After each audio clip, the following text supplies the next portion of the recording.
Ahmed bin Qasim, Bangladeshi man who's been disappeared by the regime. Your aunt is the Prime Minister. With one phone call you could...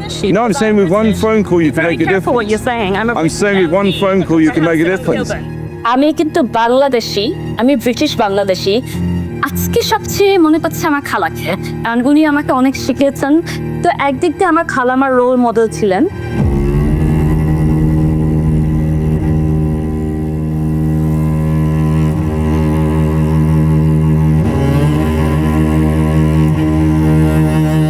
এই অন্ধকার ঘরে বন্দি অবস্থায় তারা হাত করা পরে রাখতো, চোখ বেঁধে রাখতো 24 ঘন্টা।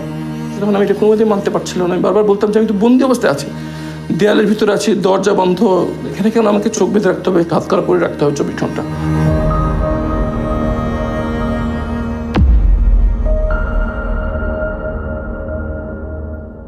আমি তো ভিতরে কারোর সাথে কথা বলতে পারতাম না। মনে হতো যে একটু কথা বলতে পারলে কত না ভালো লাগতো। তখন আমি ওই টিকটিকি পিঁপড়ার সাথে কথা বলতাম, মনটা একটু হালকা হতো আর কি, কথা বলতে পারতেছে একটা জীবন্ত কিছু একটা সাথে। টিকটিকি নাম দিয়েছিলাম টুকটুকি, তাকে আমি কথা বলতাম মানুষের সাথে যেভাবে কথা বলি। আমি জিজ্ঞেস করতাম, টুকটুকি তোর ছেলে মেয়ে কয়টা? আমার 2 মেয়ে। তোর ইয়া কটা? আমার মেয়ে খেতে চাই, তোর মেয়ে খায় নাকি ঠিক মতো? বাচ্চারা খায় নাকি ঠিক মতো? আমার বাচ্চাদের জন্য দোয়া করিস। তুই তো চলাফেরা করতে পারিস, আমি তো তাও করতে পারি না। মেয়েকে আমি এভাবে ফেলে আসলাম অনিশ্চয়তার ভিতরে। সে যদি জানতো যে আমি মারা গেছি তাহলে হয়তো সে অন্য সিদ্ধান্ত নিতে পারতো। তার জন্য খুবই খারাপ লাগতো যে তার হক আমি তাকে দিতে পারিনি। সবচেয়ে বেশি কষ্ট লাগতো যখন বাচ্চাদের কথা মনে হতো আর কি। যখন আমার ক্ষুধায় কষ্ট হতো তখন মনে হতো বাচ্চাদের কি অবস্থা, ওরা কি খেতে খেয়ে খাচ্ছে। বিশেষ করে বড় মেয়ে আমাকে ছাড়া খেতে চেত না, কেমন আছে, খুব কষ্ট দিত।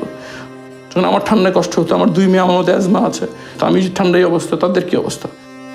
আর একই সঙ্গে আমার মনে হতো যে যদি আমার এরকম লাগছে নিশ্চয়ই আমার আম্মার কেমন লাগছে। যদি আমার খিদে কষ্ট লাগে তাহলে আমার আম্মার কেমন লাগতেছে, এটা খুব মনে হতো।